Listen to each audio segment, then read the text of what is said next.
ब्राह्मणों को अग्नि की पूजा करनी चाहिए। दूसरे लोगों को ब्राह्मण की पूजा करनी चाहिए। पत्नी को पति की पूजा करनी चाहिए तथा दोपहर के भोजन के लिए जो अतिथि आए उसकी सभी को पूजा करनी चाहिए। सोने की परख उसे घिसकर, काटकर, गरम करके और पीट कर की जाती है।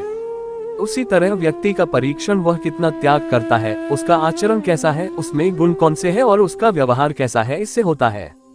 यदि आप पर मुसीबत आती नहीं है तो उससे सावधान रहे, लेकिन यदि मुसीबत आ जाती है तो किसी भी तरह उससे छुटकारा पाए। अनेक व्यक्ति जो एक ही गर्भ से पैदा हुए हैं या एक ही नक्षत्र में पैदा हुए हैं वे एक से नहीं रहते। उसी प्रकार जैसे बेर के झाड़ के सभी बेर एक से नहीं रहते। वह व्यक्ति जिसके हाथ स्वच्छ है कार्यालय में काम नहीं करना चाहता।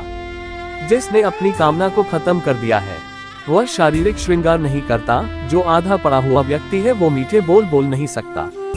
जो सीधी बात करता है वह धोखा नहीं दे सकता। मूल लोग बुद्धिमानों से ईर्ष्या करते हैं। गलत मार्ग पर चलने वाली औरत पवित्र स्त्री से ईर्ष्या करती है। बदसूरत औरत खूबसूरत औरत से ईर्ष्या करती है। खाली बैठने से अभ्यास का नाश होता है। दूसरों को देखभाल करने के लिए देने से पैसा नष्ट होता है। गलत ढंग से बुवाई करने वाला किसान अपने बीजों का नाश करता है।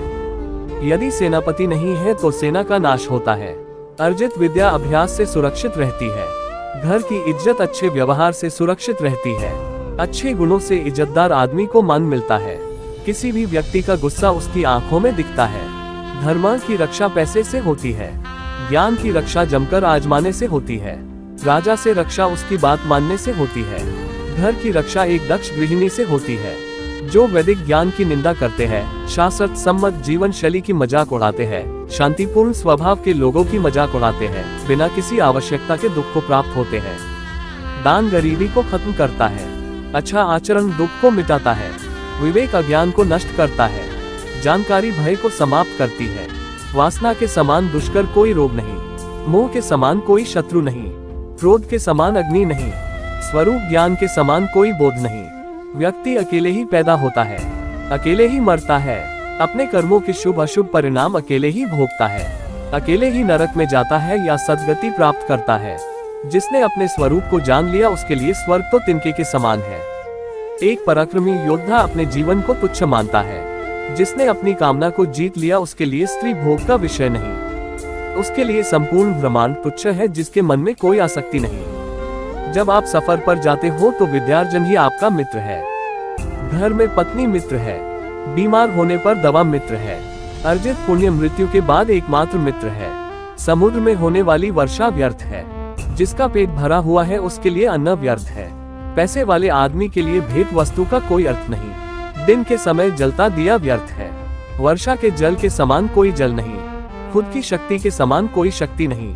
नेत्र ज्योति के समान कोई प्रकाश नहीं।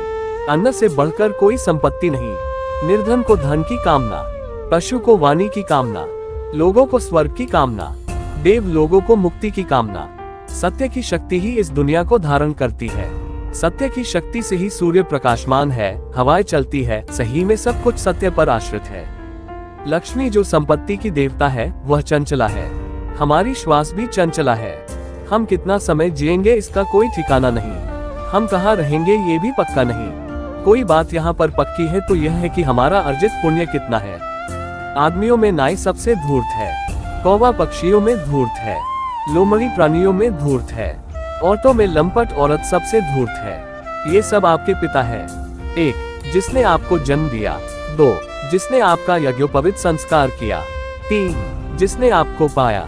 4. जिसने आपको भोजन दिया। 5. जिसने आपको भयपूर्ण परिस्थितियों में बचाया। इन सब को अपनी माता समझे। 1. राजा की पत्नी। 2. गुरु की पत्नी। 3. मित्र की पत्नी। 4. पत्नी की माँ। 5. आपकी माँ। ऐसी ही कहानियाँ सुनने के लिए जल्दी से हमारी चैनल को सब्सक्राइब करें, लाइक करें, अपने मित्रों को शेयर करें और कमेंट करके हमें बताएं कैसी लगी ये कहानी।